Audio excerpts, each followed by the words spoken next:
game. We're now joined by longtime college football coach. There he is inside. Thank goodness. I told you it's too cold for you to be out there, even with that beautiful backyard. Phil Bennett joins us on 365 Sports. We could get into a lot of things, but just your thoughts about the collision course. Notre Dame's earned it. Ohio State's bounced back. They've earned it. And what you see, is this a game where Notre Dame must limit a big play or two that Ohio State's capable of doing because they have so many playmakers? The first thing that comes to my mind, Smoke, is the last three games that Ohio State has played. They've really hit a groove. Tennessee, Oregon, and then against Texas. A very good Texas defense, which I think Notre Dame's good defense. But I look at this game as there's a lot of pressure on the Notre Dame offense. They've got to score. And I feel like that, they've been a team that ever since, if you remember the start of the season, very close A&M game. The next week they get upset. And then they go through a little bit of a run there where they're scoring 49, 50 points a game, Army, Navy, those type guys. And then they slowed down their last three games. If you take the Georgia game, for example, they actually only scored 13 points and with the defense scoring one. And then you go to last week and it was late, and all of them are against pretty good defenses, but I don't believe they're as good as what Ohio State is. Phil, are they going to have to do something kind of crazy on special teams or get a pick six to make this easier to swallow for their offense? So you don't have to tell your offense to score 21 points. You just have to tell them to score 17. Well, Craig, I think that's always, I think a block kick, a return, anything that will elevate the scoring. You remember against Georgia. Georgia had, I think it was the last maybe 50 seconds in the half. Y'all remember that, and they were going to throw, and it was sack fumble, and they get down there and score on first play. Right. And turn the whole game around. So yeah, that is something that could happen. And if you remember the Michigan game with Ohio State, as Smoke was just talking about, Michigan was a little bit of what Notre Dame does. A lot of man coverage, a lot of stacked fronts, and they weren't able to penetrate that, and it cost them. They never got in a groove. Coach, when you look at these two transfer quarterbacks, we were just discussing this. Obviously, Riley Leonard comes over from Duke, and then Will Howard from Kansas State. Just has anything stood out about either guy to you, or does it stand out going into tonight's game that maybe one or the other or both has something particular on the top of the to-do list? I think they're very similar in this aspect.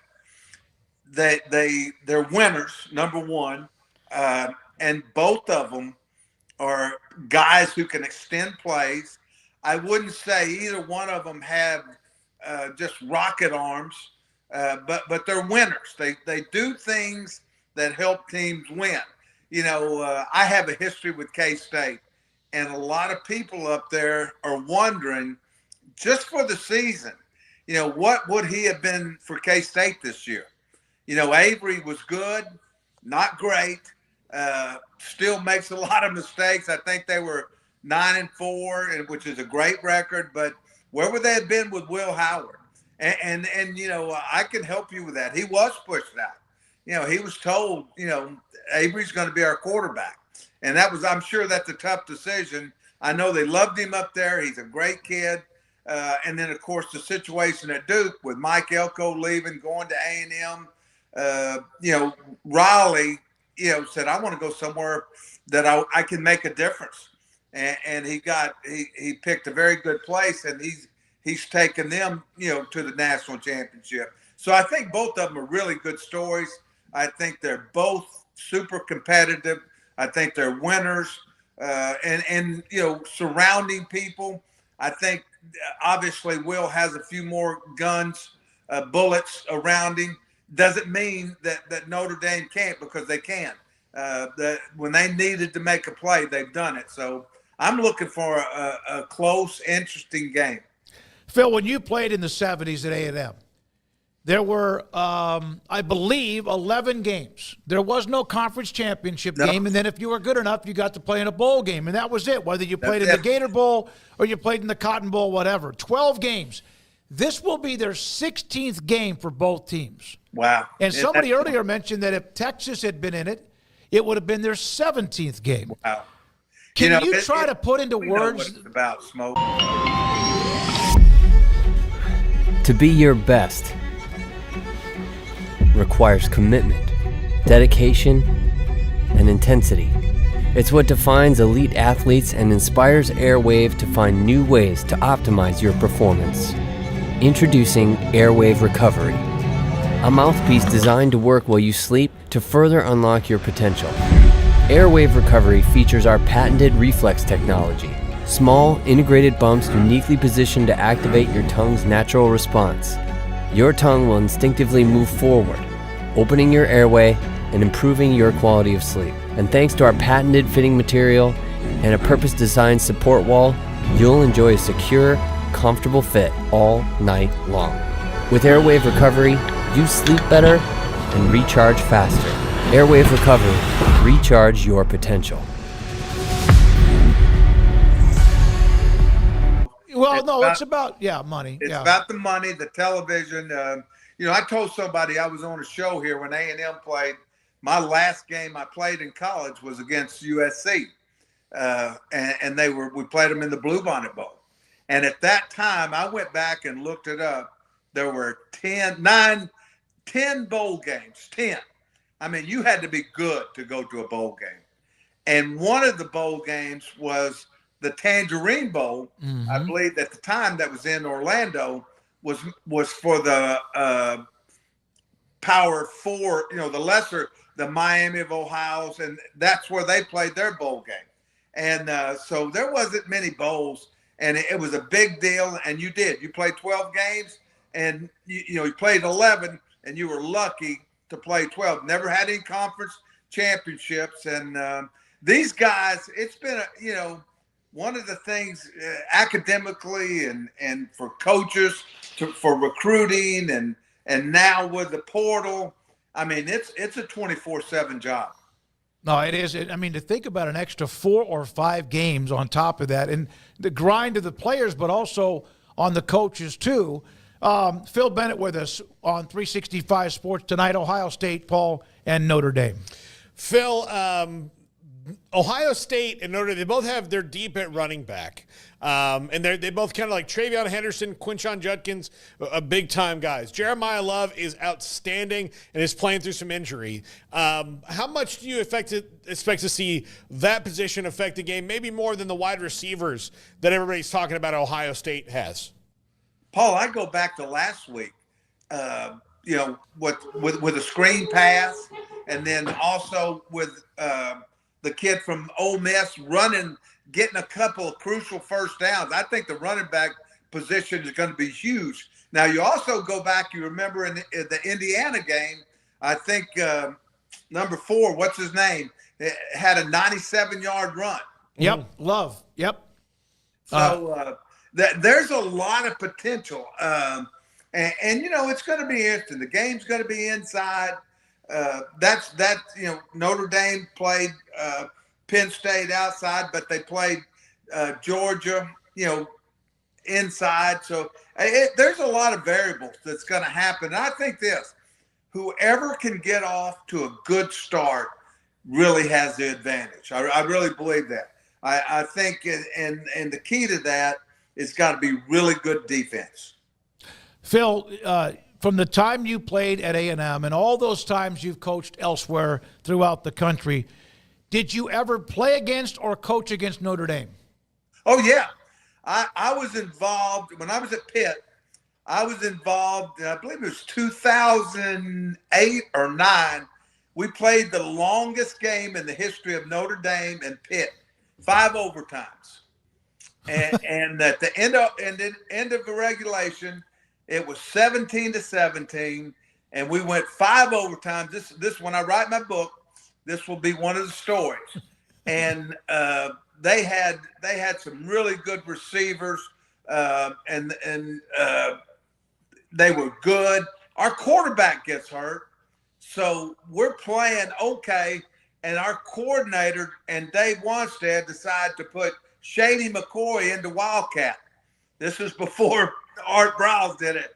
And Shady kept us in the game, got it tied up, and then we went overtime, went to number 5. We kicked a field goal, and it was towards touchdown Jesus. They were fixing to get the ball, and lo and behold, the sprinklers came on. No way. Yeah, yes, it did. Yes, they did. Automatic sprinklers. They had to stop the game for like 10 minutes. It soaked the field. We held them. Their kicker slipped and missed the field goal on the 5th overtime. True story. Look it up.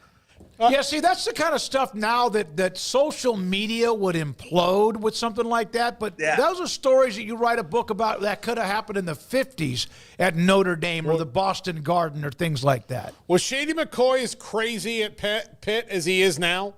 You know, I told somebody I have never seen Shady frown.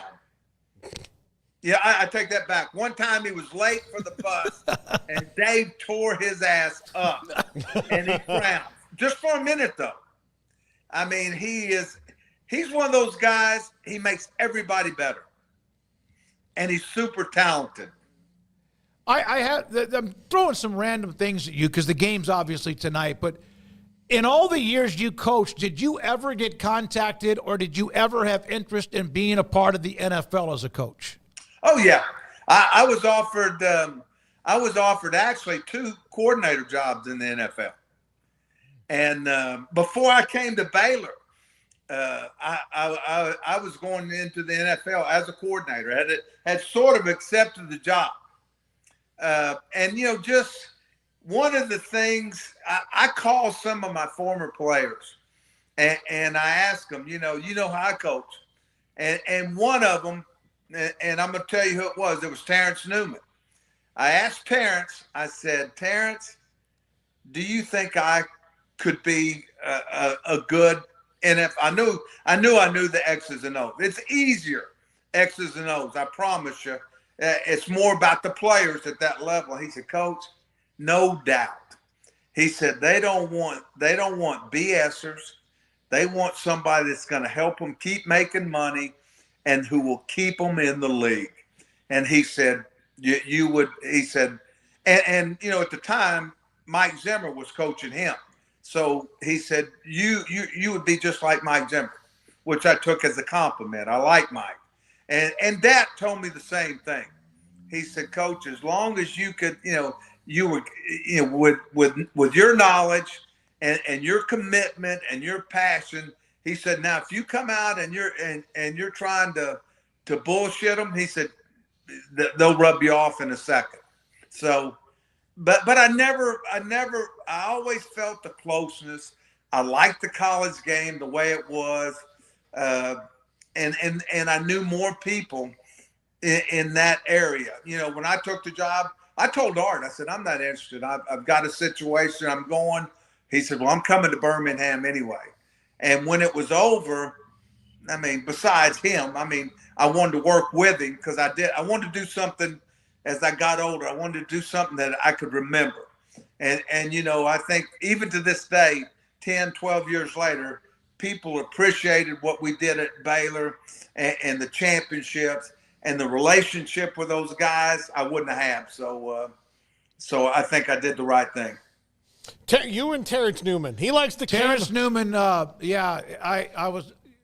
like him a lot. A great guy, and I used to have him on a weekly show when I was in Tyler.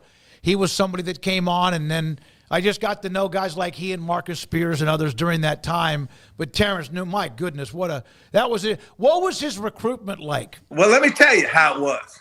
His recruitment was he was from Salina, Kansas. His mother grew up in Henderson, Texas. How about that? Did you know that? No, I did not. Just south of where you grew up in March. Yeah. She grew up. And she, wonderful lady, single parent, and Terrence was a track guy. I mean, he was going to KU on a track scholarship when Rex Ryan and I got to K-State. And of course, Venables was from Salina.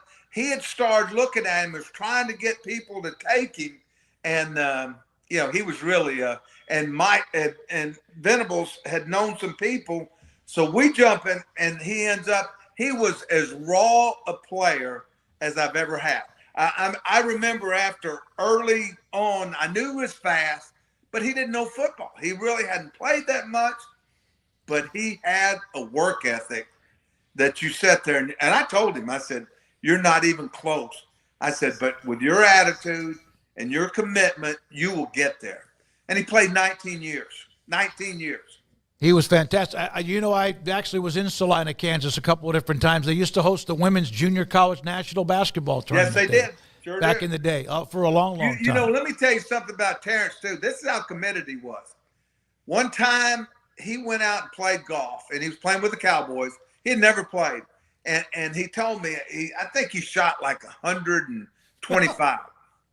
A year later, 1 year, I think that he and I went to Dallas Country Club. He shot like 74. Yeah, that's that hand-eye coordination, athleticism, that focus. Oh, golly. I don't know a member, I think, at Vaquero, and he loves. There's no telling how many great golf courses he's played. I can imagine. I can imagine. Phil, I know, what do you think coaches that are interviewing for the Cowboys right now feel about that job compared to what they did maybe a decade ago? Paul, we all know it's not the job that it was. Still, you look at the Dallas Cowboys, and the first thing you think about is success, even though it's been, not great, but not horrible. You look at Mike's record, it wasn't horrible, but it wasn't championship. And I think that people look at it and say, I can be that guy. I can flip it. And of course, we all know also Jerry's got what they've been doing hadn't worked. And they've got to get somebody in there that can get them going and maximize what they have. And I don't know who that is. Phil Bennett with us on 365 Sports. Of course, college football season coming to a close. Jaden Daniels and what he's done for a franchise that has been an absolute disgusting dumpster fire mess for 20 years. And, yeah, they've done other things too. But, Garrett, Craig, and I are lifelong Washington fans, and so we're not used to this. This is something that they thought they had it with RG3. That ended badly, injuries and much more. Right. Why? What is it about him? His cool, calm. We were recruiting him when I was at Arizona State. He and his mother had come up during the season, that 17th season, and the first thing I will tell you, he is a wonderful young man. I mean, she has done a great job raising him. Him and his father, they're separated, but they did a great job. He is a class person. He's highly intelligent. He just oozes confidence. And I remember the first time I saw him, people don't realize how tall he is. I guarantee you, he's 6'5", but he's slender, and he's such a competitor.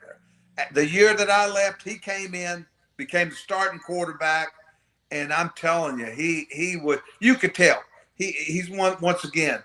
He's one of those guys, just like we saw yesterday with Buffalo and with Baltimore. Those quarterbacks make everybody better, and that's what Jaden does. And you look at the McLaughlin, the receiver now. You look at the offensive line. He extends plays. You look at in the NFL. There's not many Peyton Mannings and Brady's where they're drop back smart. Most people that are really getting it done have quarterbacks that can, I'm not saying scramblers, but they can extend plays, and they're a threat to the defense. And he certainly is.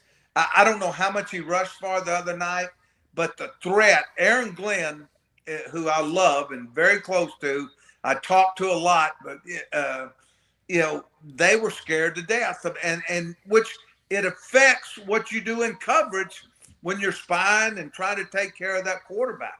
And it became an issue.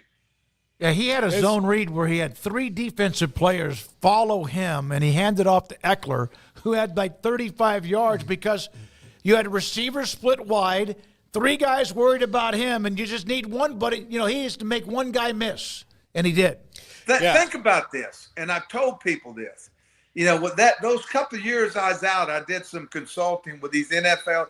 They knew nothing about the read game, the RPOs, none of that. And it's a different level, and that old saying, knowledge is power. The people that understand how to play that in the NFL, look at these college quarterbacks. Look at Mahomes. Look what they've done. Andy has done up there with him. They have a college system. You look the other night. Both teams, Baltimore and Buffalo, both of them ran zone reads, quarterback counter. You look what Cliff did with Daniels. You look at Denver, what he did with that kid. All of them they're different when you have to defend them because their ability to move. You just mentioned Aaron Glenn. He's a guy who's probably going to be a head coach by the end of the week. For someone who coached him, I know that has to feel unbelievable, and you're friends anyway. It's my story is long, but it's true.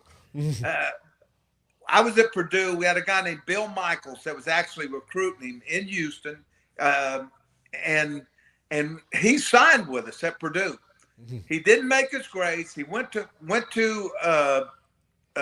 we put him in the barrel, and he did a great job. He was coming out. They wouldn't let us take him again. Purdue was very academic. And I remember I called Bob Davey, and Bob said, Phil, I don't want a short corner. We know who he is. And I said, I'm telling you, he can play. And I called RC, and I said, it's a mistake if you don't take him. And he comes here. I didn't get to coach him. I was here after, but I followed him. And I want to tell you what kind of guy he is. During COVID, he called me out of nowhere, and he said, Coach, I want to be a coordinator. He said, but I don't know the front well enough. Will you teach me? We met every Saturday, 8 to noon, at a Chick-fil-A in Cyprus. And he did nothing but take notes. Aaron Glenn is about to be a head coach. I have enjoyed watching him. And I told him, I said, when he got the job with Dan, of course, I coached with Dan. I knew Dan. I said, and Dan had worked with him. He knew what he had. And we've talked, and like a couple of weeks ago, he sent me a deal. He said, draw this for me. How would you play this? And it's just been a joy to watch him. And the best thing about him, above anything, he is the most genuine human being you have ever met. Well, and his brother was an A&M legend. His brother was came out. Yeah. Jason Glenn, and right? Was a great high school coach, and now he's an AD, I believe, in A-League. Yeah, I think now Jason moved. He's now in Austin ISD. He was the coach at Klein. Was it Klein that Midway played? Yes. Yeah, they played him at Kyle Field one year. It was an incredible game. Yeah. I think it was Klein or Klein Oak. One of the two. Klein Oak. And Jason was the coach there. One of the easiest coaches I've ever dealt with when it comes to that information. They're good people. Yeah. Well, it's the season, of course, wrapping up. The NFL, we got the playoffs still to come.